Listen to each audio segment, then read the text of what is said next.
it is for you anywhere in the world. I'm glad you guys are here. I'm glad that you guys are here for a really good, intelligent conversation. So let's go ahead and get started here. This is going to be a good conversation, a really good discussion on some really interesting topics. And you guys know that a lot of times I like to talk about everything in life that affects the value of your investments, everything in life that affects your quality of life, everything in your life that matters, because your first investments, most of your investments that you make are not related to money. I want to make sure I warn you of that. As a financial expert, I can tell you most investments that you make in life are not related to money. And what is also true is that every investment that you make in life is connected to your portfolio. Now, your portfolio consists of a lot of assets that you have, some financial, some non-financial, most of which are not financial. And, the way you manage one asset can affect how all the other assets end up. So if you manage one asset badly, then you're going to find that your whole portfolio starts to go to crap because you're in a position where the choices you're making in one area are affecting the choices you make in another area. So why do I bring this up? Well, the other day, I was actually talking to a friend of mine, and she's a young woman. She's in her 30s, and she's dating, and she's, we're having typical conversations about quality of relationships, quality of the men that she was meeting, stuff like that. And we can have a debate about that in terms of where that comes from and how that works. I got a lot of theories on a lot of that. I personally believe that there have been a lot of things done to undermine the quality of Black men available in the dating pool over time. I do believe that there is a conspiracy there in terms of, what they've done to really break down and emasculate and weaken the community. I do believe that is something that has been strategic and deliberate, and they've been pretty successful at it. And so we were, one of the things that she said that really got my attention was she said, she talked about how sometimes she'll lose a guy's attention because she ain't giving it up fast enough. Ladies, have you seen that? Let me know. Let me know. Give me a yes or no if you feel that sometimes if you're not moving fast enough, or maybe you feel that guys are moving too fast, or you feel that it impacts your ability to keep a man's attention because you've got somebody else down the hall, down the street who's offering the same product for half price, and you feel kind of like it's just not fair. Or you've seen that it's kind of been unfair to you, or you've been undermined in some way. Has anybody gone through that? Has anybody ever seen that? Well, she felt the same way. And in fact, the way she described it was, she said, something I've heard before. She said, these hoes are winning. These hoes be winning. That's what she said, right? And I thought about that, right? And we had a long conversation about it. And I said, I think I'm gonna come on to the YouTube channel and go into Uncle Boyce mode, because I got I got my Black Finance Professor mode, where sometimes I put on my Black Finance Professor hat. It says Black Finance Professor. But today I'm going to go into Uncle Boyce mode. So type Uncle Boyce in the chat if you're okay with me going into Uncle Boyce mode and sharing some perspectives on things that I've learned. And here's the thing, too. Here's what's fascinating. It's not just Uncle Boyce mode that drives me to have this discussion. It's actually the investor in me, the economist in me, that helps me to understand this whole dynamic in a way that a lot of people may not see it, right? You may think, well, gosh, I'm supposed to be listening to Steve Harvey and Think Like a Man, or I'm supposed to be listening to a relationship guru in Essence Magazine. And because those are the people who talk about this stuff.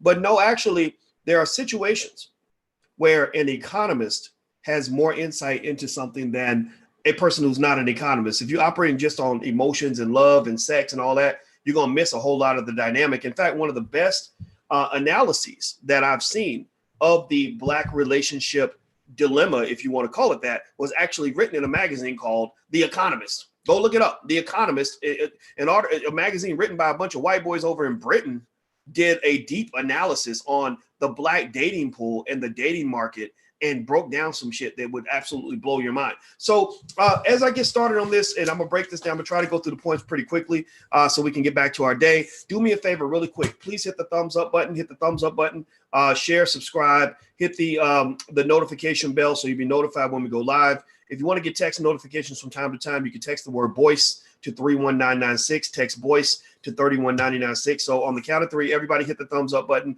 Or if you're on Twitter, please retweet. If you're on Facebook, please share. 1, 2, 3. Thumbs up, thumbs up, thumbs up. Everybody, please do that. Also, everybody on Instagram, what's up? My Instagram is The Real Boyce Watkins, and as you know, we keep it real. And a guy the other day, I did a really deep analysis on the stock market. He said, "That's what I like." He said, "That's where you shine. I want you. Why don't you just do the financial stuff? Stop with all that other stuff." And I basically gave him both middle fingers and said, "Look, I got financial stuff. You go to Black Financial Channel if you want to be financial all the time, but I'm also human first. I'm Black first. I'm B1 all the way. So if you're Black first, then put B1 in the chat. I'm Black first, and then I'm a finance professor. I'm not a finance professor who happens to be Black." So here's the deal. When I heard my friend say, these hoes be winning, and I've heard this so many times. I've heard people say that, that the hoes are on top, that the hoes are winning NBA championships, that the hoes are looking like Kobe and Shaq and Michael Jordan and Scottie Pippen. They carry the trophy every year. I felt bad for my friend when she said this because I don't think that she completely understood the dynamic, and I wondered if she really understood men and understood how men think. When Steve Harvey says think like a man, I'm gonna talk a little bit about thinking like a man, and also kind of give you some insights on this, and maybe the men in the chat can help verify some of this for me. So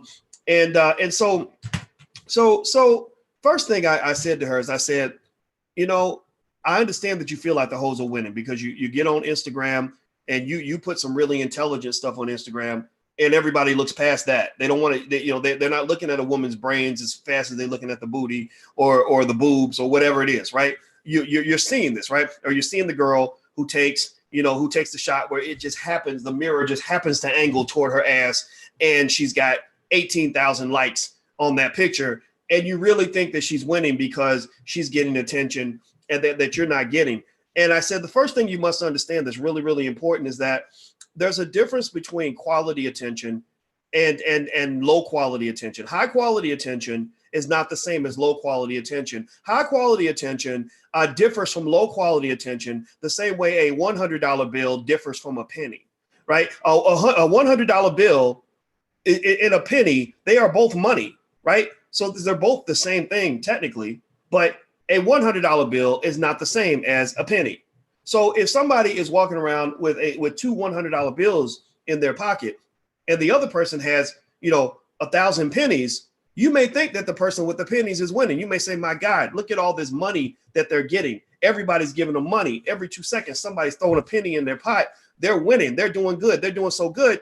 But they're not really winning. If you really add up, how many pennies does it take to make a $100 bill? Well, that's a lot of pennies. Give me the number. Tell me. It takes 100 pennies to make $1, right?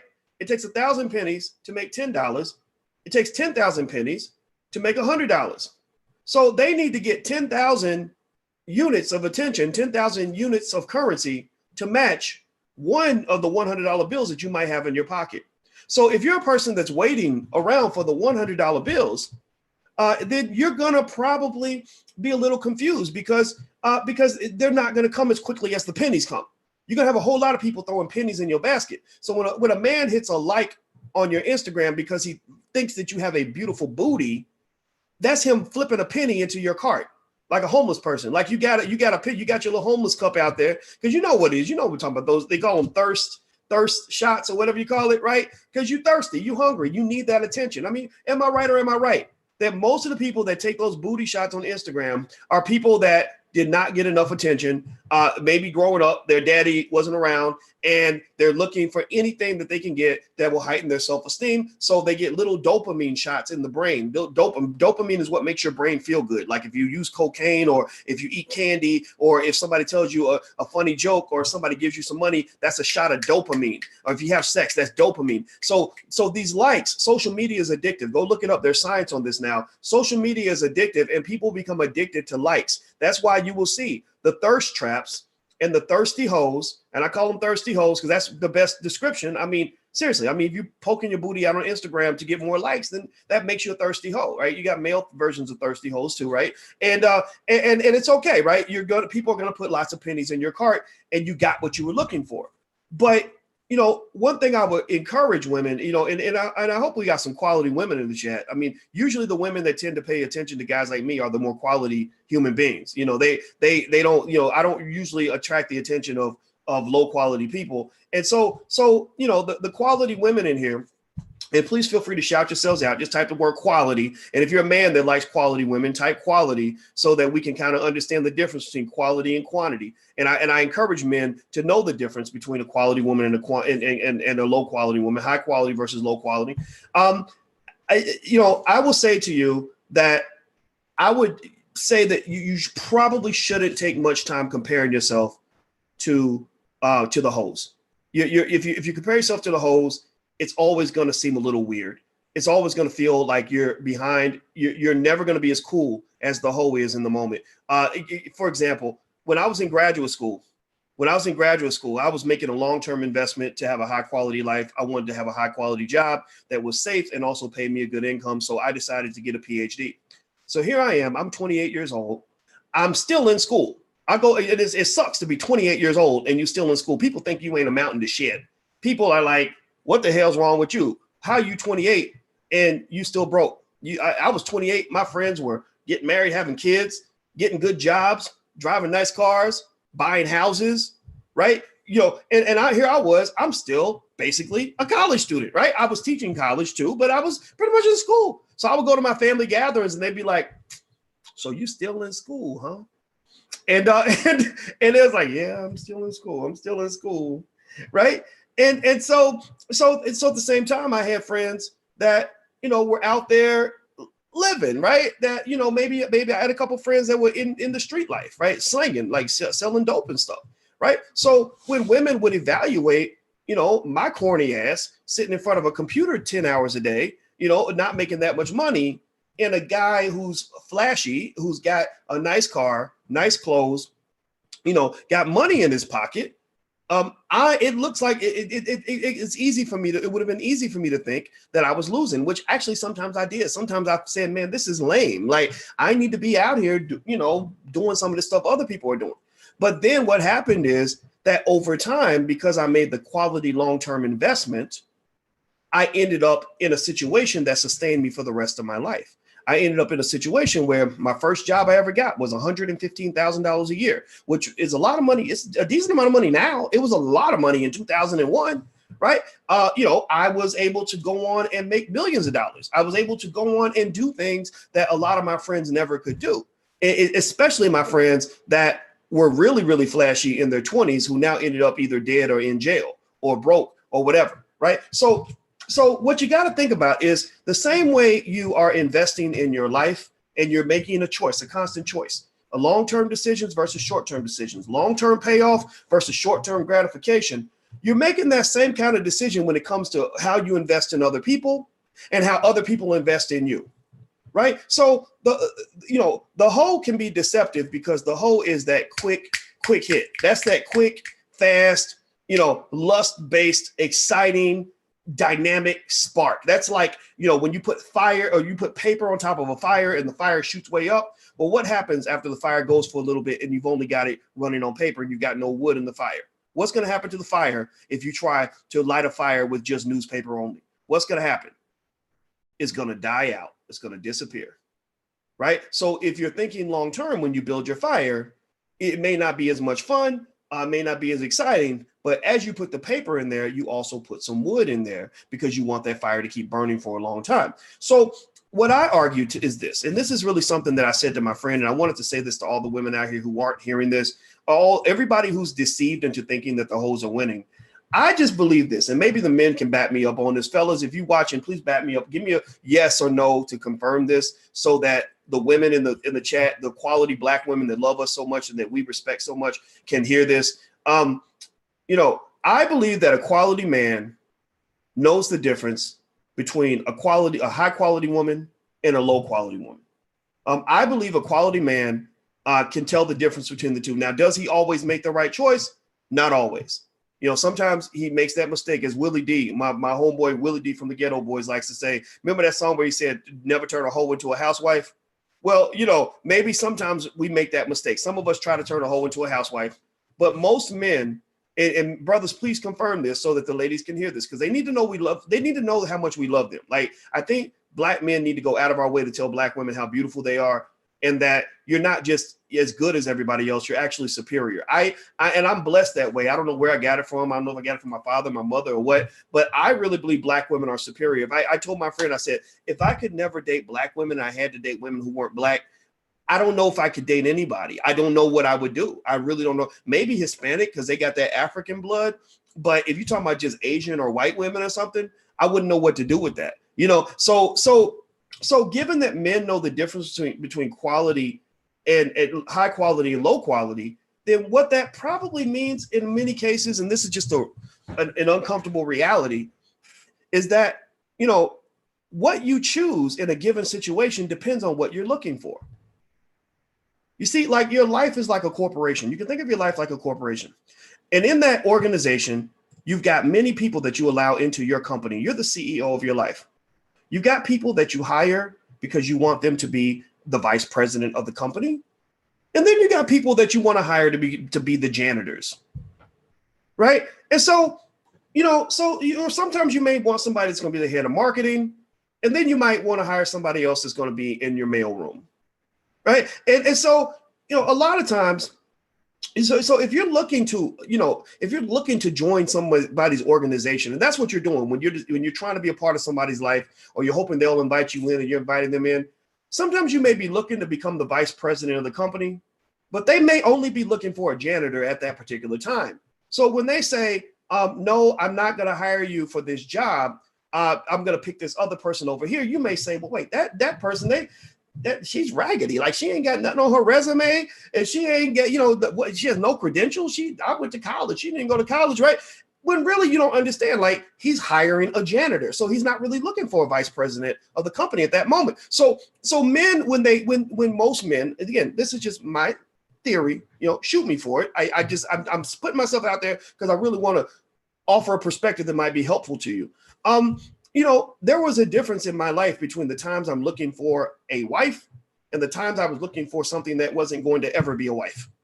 Yeah, there are some people that you hire into the company who will never get a chance to be part of upper management, who literally from day one have no shot. They shouldn't even apply for the job, right? And so a lot of times we'll take any job with any company because we're thinking, oh, well, if I just get hired in the mailroom, I can work my way up to the executive suite, right? But that's the thing. There may be no openings in the executive suite. Or maybe because you came in as a janitor, you never get a chance to go up into the executive suite. And that sucks. That sucks. But I think that's a reality. Fellas, am I right? Give me like some confidence. Give me some feedback. Let me know if I'm on track with some, because I see things a little different. So maybe not everybody sees it that way. But I think even a quality man can sometimes say, yeah, I know that there's quality women out there, but I'm not quite ready to meet Mrs. Johnson. I just want to hang out a little bit, or I just want, I want a big butt and a smile right now. I ain't really looking for a soulmate, right? And so again, if you're a woman, and ladies too, ladies have the same thing. I'm not saying that it doesn't apply across genders, right? But if you're looking to be his soulmate, you're looking to be his wife, you're looking to be Mrs. Johnson. I think you have to find out if the position is even available, right? If he's even open for that, and then also if you are a fit for the position. And so that might mean that you can't enter the company as somebody who's looking for any job that's available within the organization. You have to come in and specifically state, I'm applying for the position as executive vice president. And if that position is not available, or you don't think I'm a fit, then let me know. And you can go hire as many janitors as you want, but I'm not going to be one of them.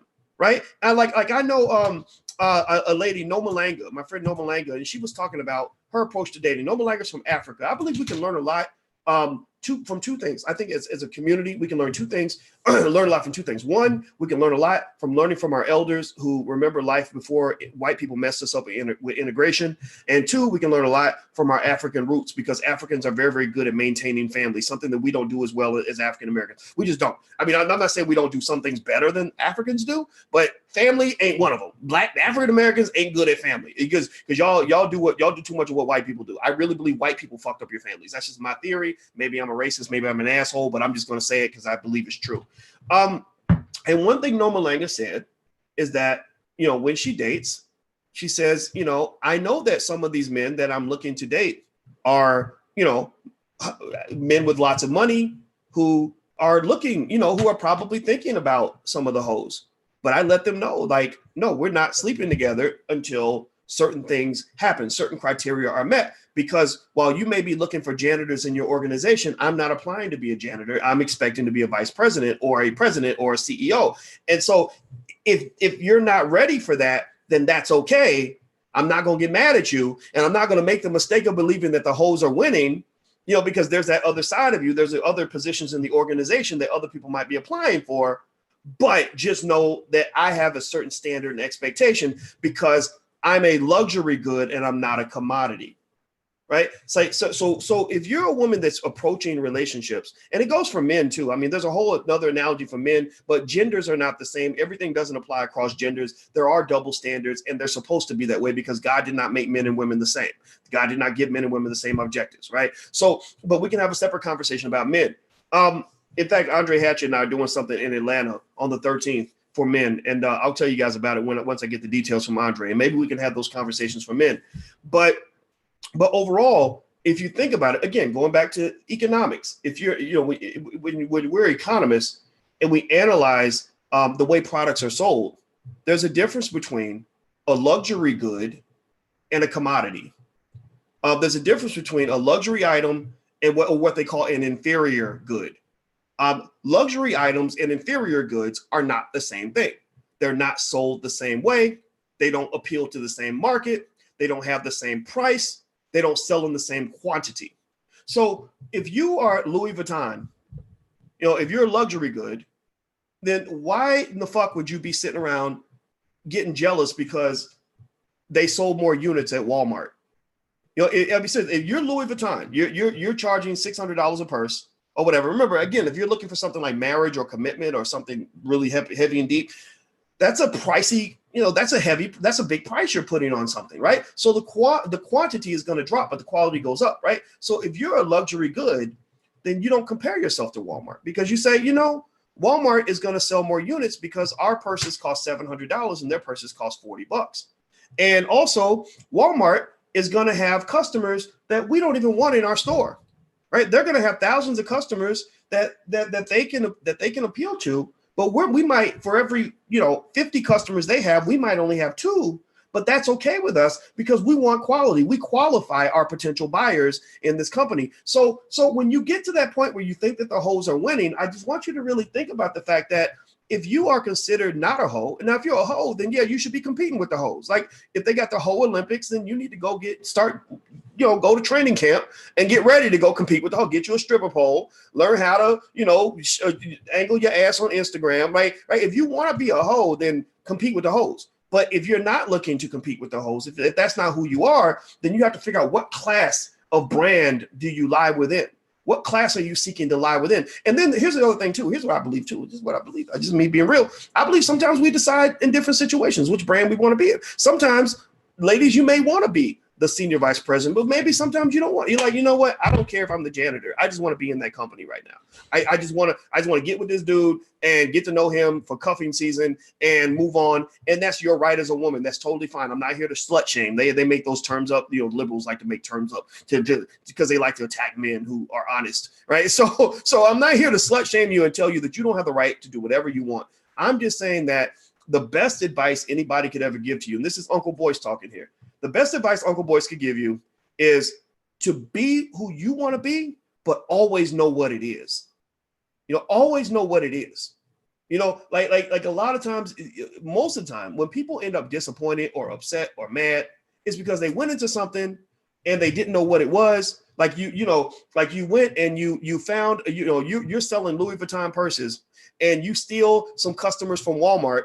And you get all the rednecks from Walmart to come in the Louis Vuitton store and you give them free samples, right? A lot of times that's how products are sold. You get free samples, right? Just like dating. Sometimes you got to get a little free sample, like the man got to take the woman out to dinner a couple times before he gets what he wants maybe. And maybe she's got to do something to, like maybe to play the girlfriend role because she's hoping to get something a little more later on, right? Everybody offers those free samples, right? That you use to, kind of get the customer's attention. So you go and you are like, damn, you're the Louis Vuitton store, but you forgot that you're a luxury item, right?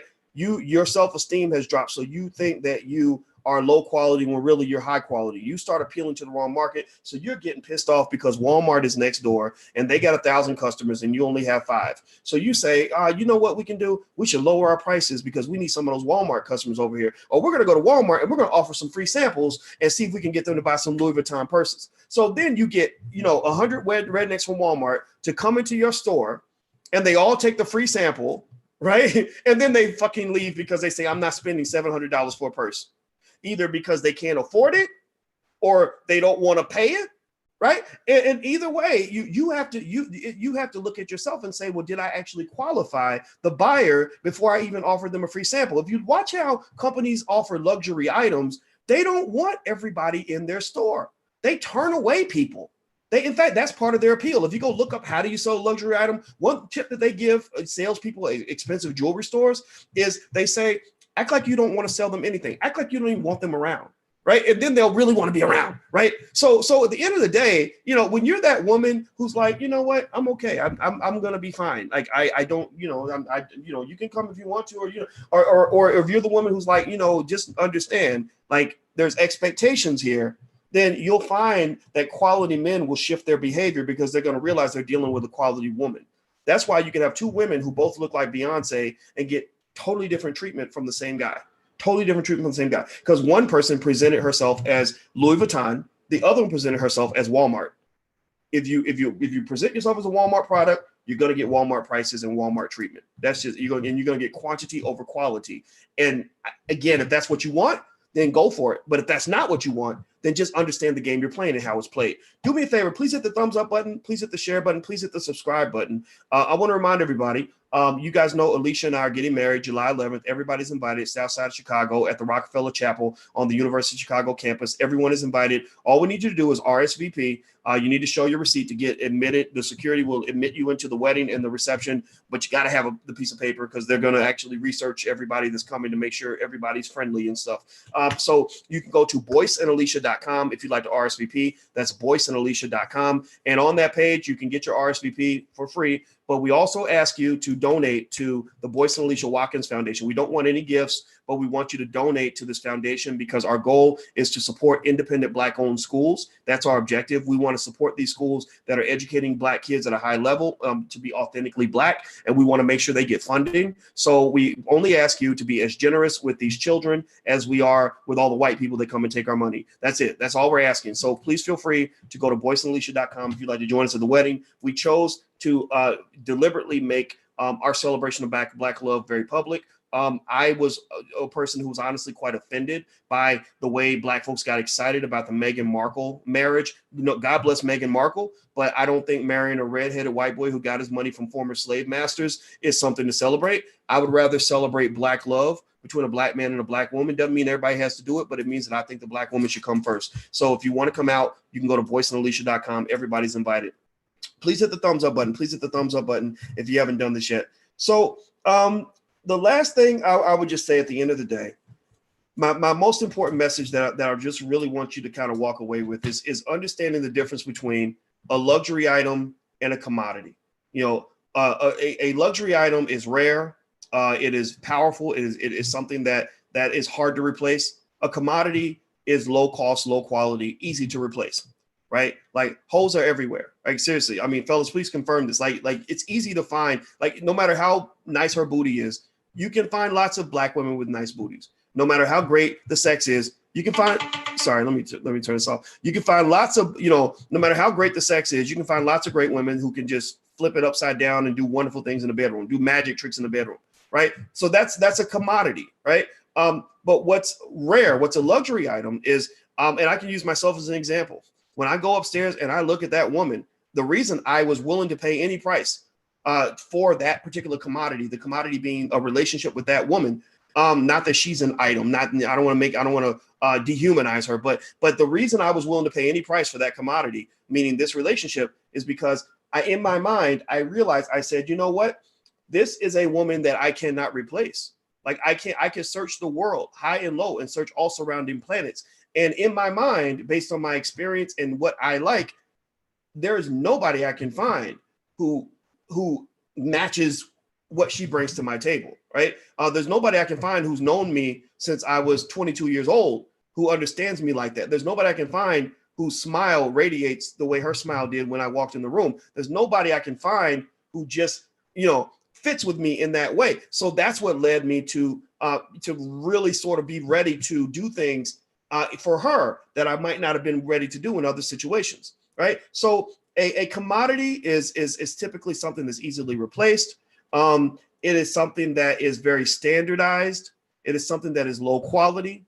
And so a lot of times when you see the poor girls, thirsty girls on Instagram showing as much ass as possible so they can get as many likes as they need to get, they're commodities. They're commodifying themselves, and they're getting paid in pennies. You're looking to get, if you're looking to get paid in $100 bills, that's very different from getting paid in pennies. Likes are like pennies. Love is like $100 bill.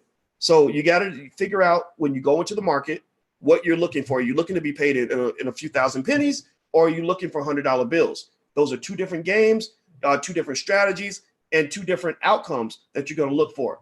You cannot match the quantity of attention that a hoe is going to receive. There's no way you can have as many $100 bills in your wallet as you can have pennies. You can have tens of thousands of pennies, but it would be hard to have tens of thousands of $100 bills. Do you get me? Are you with me? Do you understand what I'm saying? Has Uncle Boy spoken in a way that has helped your life? Give me a yes or no so I can know that this was beneficial to you, because I felt this conversation was on my heart. I talked to this young woman about this, and I just said, I bet you that there's thousands of other people I can support by sharing this perspective. I don't pretend to know all the truths that exist in the universe. I don't pretend to be right about everything. I don't pretend to know every single thing you want out of your life. But the best advice I can give you is always know what it is, know what game you're playing, and play it in a way that's going to get you what you want. Because if you want me to agree with you that some of these people out here are full of shit and will use you up and chew you up and spit you out, I agree with you 100%. So I just want you to find what you're looking for in life, and whatever that is, God bless you. I hope you find it. So before I go, let me just mention that don't forget, if you want to come to the wedding on July 11th, you can go to boyceandalicia.com.